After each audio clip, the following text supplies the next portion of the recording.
Hello everyone, welcome back to my channel. In this video, we'll show you how to cancel automatic payments on Netflix. Open the Netflix app on your Android, or if you are on PC, then visit the Netflix website. Tap the profile icon, smiley face, at the top right corner of the Netflix app or website. On the Profiles and More page, tap on Account. Now, select Cancel Membership and follow the instructions to confirm. Click on Finish Cancellation to complete the procedure. Currently, Netflix does not let you stop the auto-renewal feature of your payment method every month unless you cancel your membership altogether.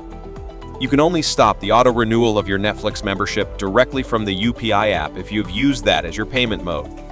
If you choose to cancel your Netflix subscription in the middle of an active plan, you can still enjoy streaming until the end of your current billing cycle.